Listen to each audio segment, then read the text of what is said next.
Fala pessoal, tudo bem com vocês? Estamos com mais um conteúdo, mais uma notícia para vocês. E hoje estamos com o Oeste Sem Filtro. Todos os créditos a eles. E antes de começar o vídeo, se inscreva no canal e deixe o like. E sem enrolações, vamos com o vídeo.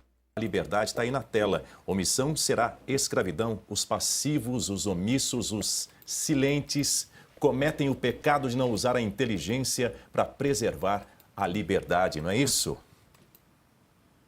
É isso, Daniel. Olá, Ana, Augusto, Piotr, coisa boa estar com vocês nessa sexta-feira. Hoje eu estou no Rio de Janeiro e isso que eu estou contando no artigo exatamente se repetiu agora à tarde. Eu fui almoçar num shopping aqui próximo, eu estou na Barra da Tijuca, e muita gente me abordou perguntando quem é o responsável, como é que a gente chegou até aqui? Né? E eu digo, nossa omissão. Né? Alguns gritam, outros ficam em silêncio.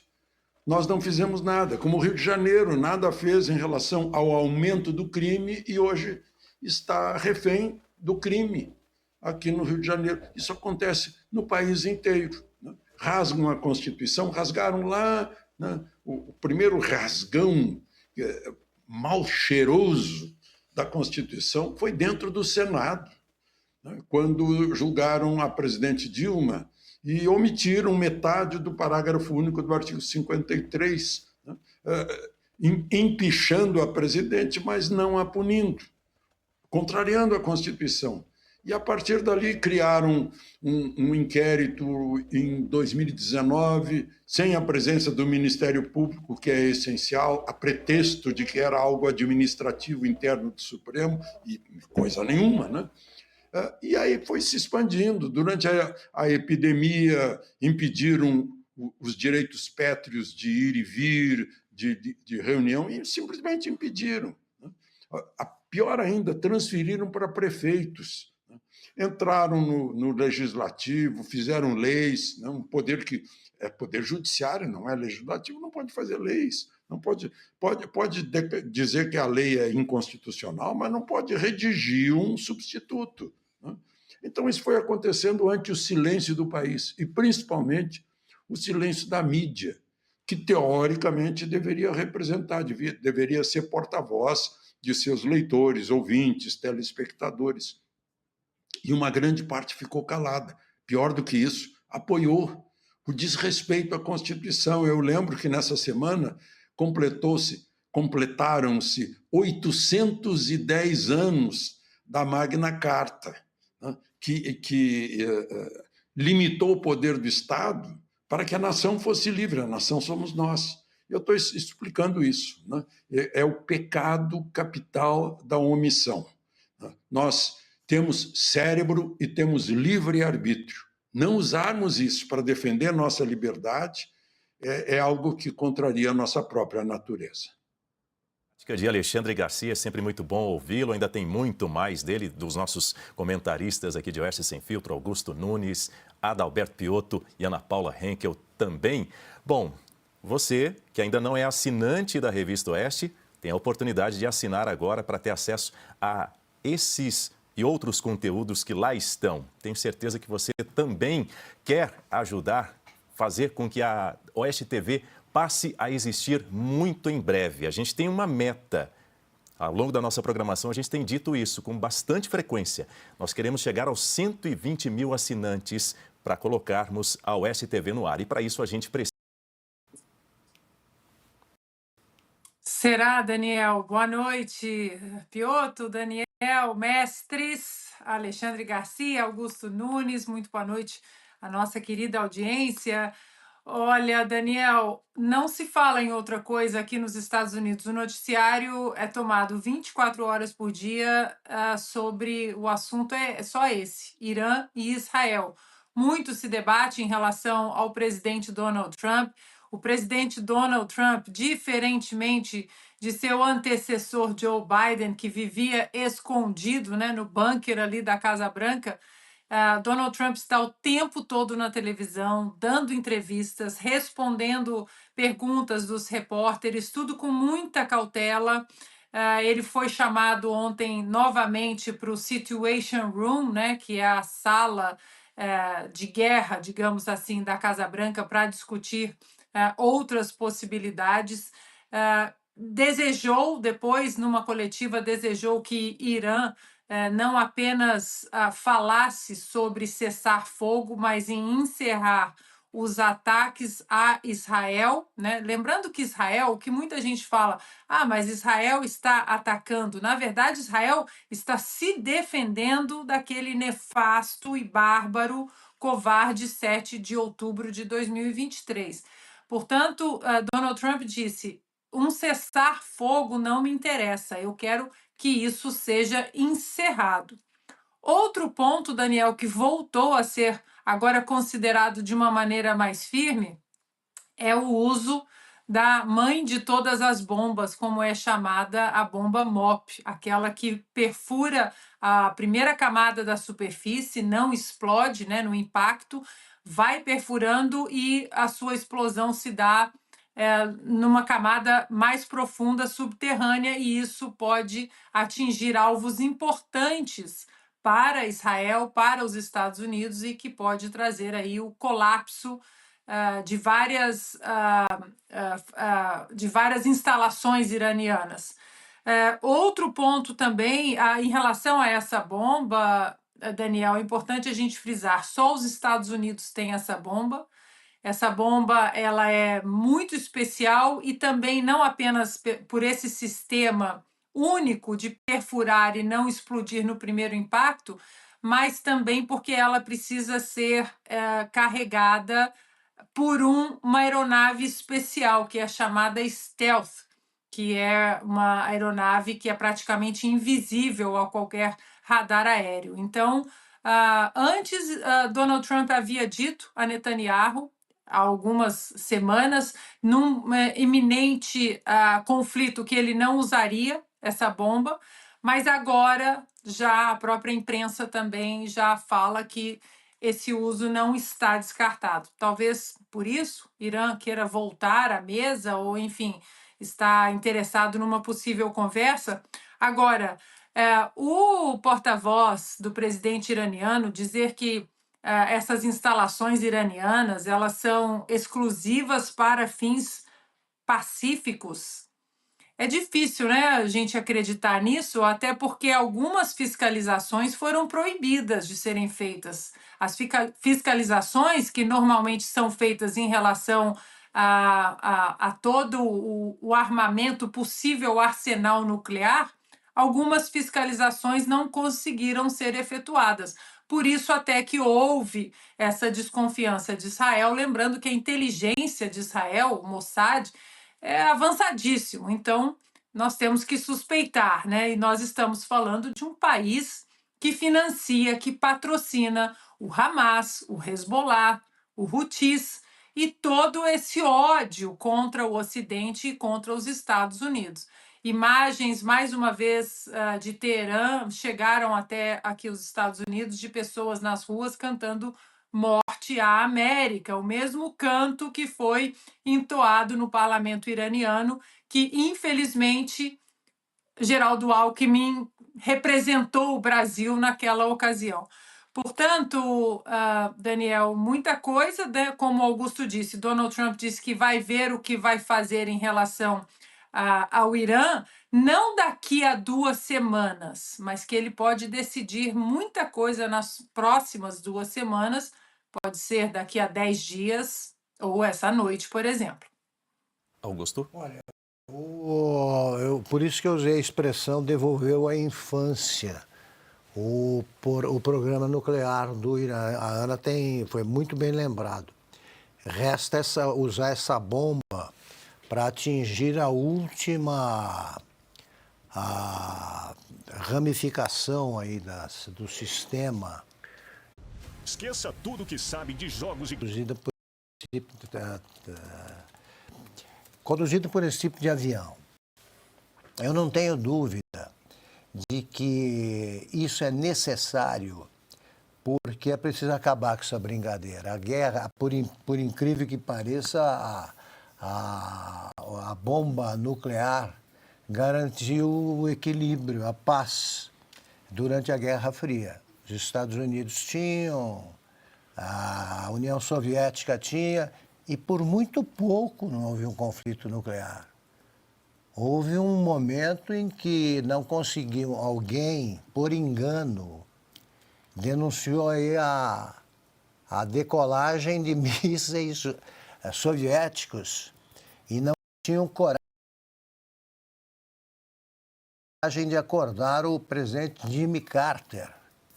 E os caras não, já estão voando para cá e tal. Por muito pouco não houve o lançamento de uma bomba.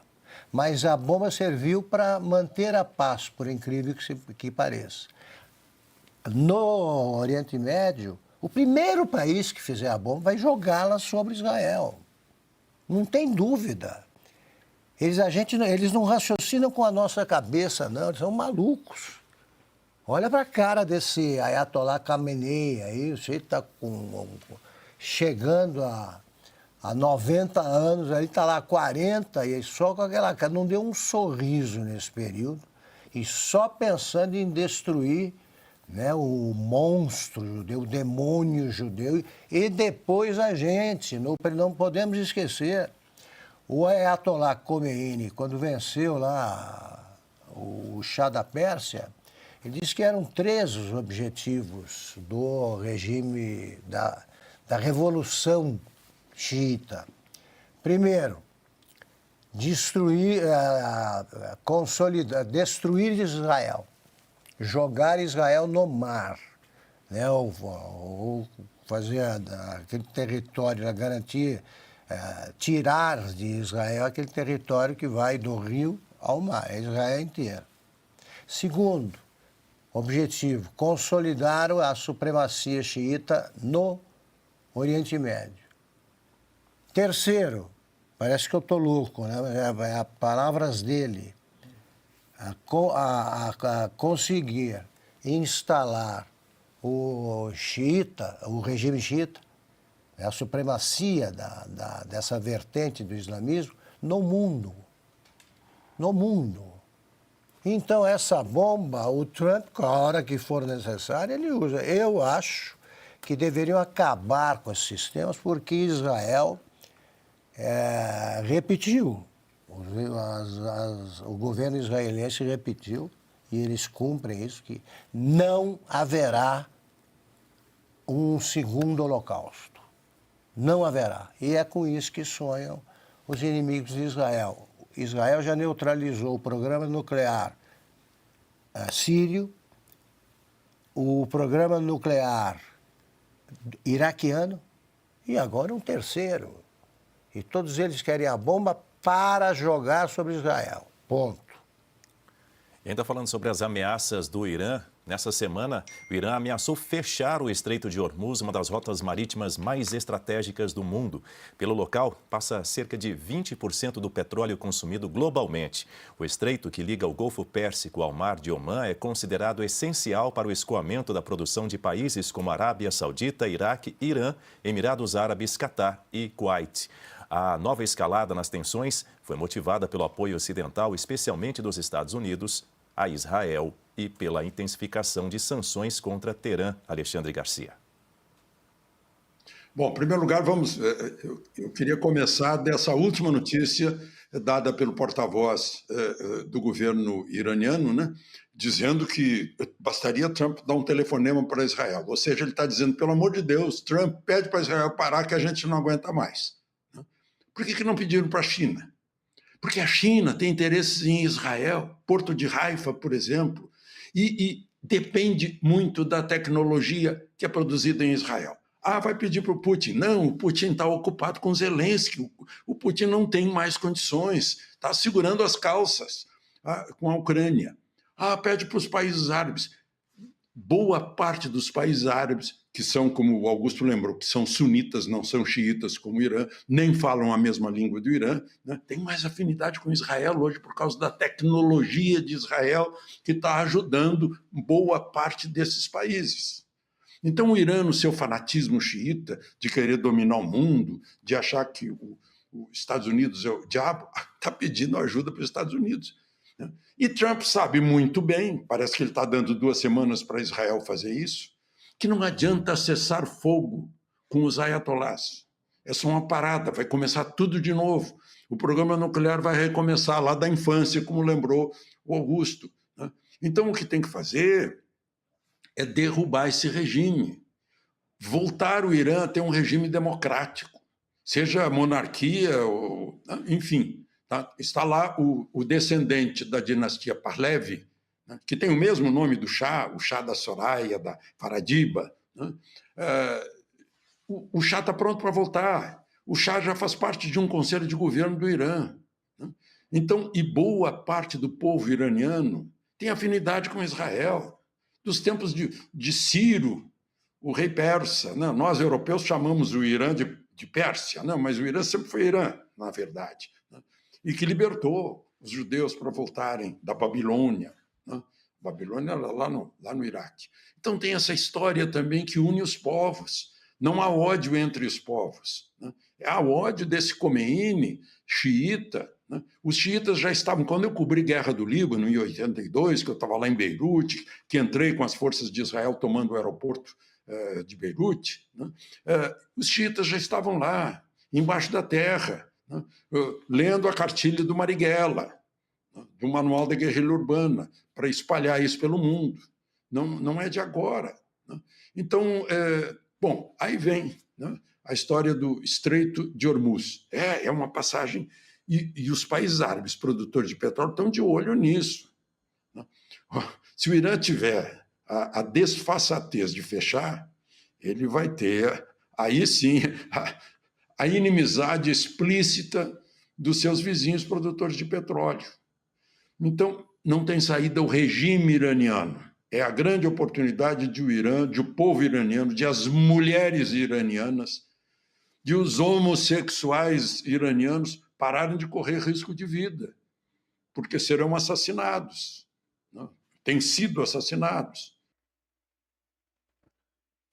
Fala pessoal, só vou estar cancelando esses anúncios aqui. Fala pessoal, agora sim, Conexão Política, site que traz a verdade ao povo. Economia, o Brasil assume o segundo...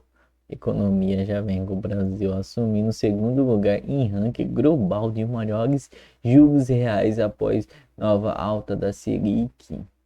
O Brasil agora tem a segunda maior taxa de juros reais do mundo, segundo o levantamento da Money.io, divulgada nesta quarta-feira, dia 18. Nova posição vem após o Comitê de Política Monetária Copom elevar a taxa da Selic para 15% ao ano, marcando a maior patamar em quase 2 décadas. Com a inflação projetada para próximos 12 meses já descontada em os juros reais brasileiros alcança 9,53%, superando a Rússia de 7,63%, ficando atrás apenas da Turquia, que lidera o ranking com 14,44% de juros reais. A alta dos juros do Brasil decidida pelo Banco Central, a 7ª consecutiva, ocorre em meio a um cenário de inflação resistente, desequilíbrio fiscal e incertezas geopolíticas, o que são reais. Os juros reais são correspondentes diferença entre taxa de juros nominal e inflação esperada. Eles são um importante indicador do custo do dinheiro em países, influenciando diretamente investimentos, crédito e crescimento econômico. Segundo o relatório da Money.io, apesar da pressão cambial ter sido amenizada pela guerra comercial entre Estados Unidos e China, o cenário interno brasileiro ainda carrega tensões inflacionárias, especialmente relacionadas aos preços de alimentos e instabilidade fiscal. Aqui está o ranking de juros reais, o Brasil em segundo aqui, e ranking de juros nominais, o Brasil está em quarto. Selic atinge o nível mais alto desde 2006. A taxa básica de juros brasileiros não alcança aos 15 anos desde junho de 2020, desde junho de 2006, ainda no primeiro mandato do presidente Luiz Inácio Lula da Silva, frente ao presidente, a inflação expectativa para 2025 e 2026, as pressões externas com o conflito entre Israel e Irã, as tarifas comerciais globais. Muito obrigado a todos por assistir até aqui. Esse foi a notícia. O Brasil está atingindo o segundo lugar em juros reais aí no mundo inteiro, né? O Brasil já tá chegando em primeiro aí em maior juros no mundo aí. Que tá virando do nosso Brasil? Brasil riquíssimo, um país riquíssimo igual o nosso, tendo juros tão altos. Mas então, pessoal, muito obrigado a todos e até a próxima.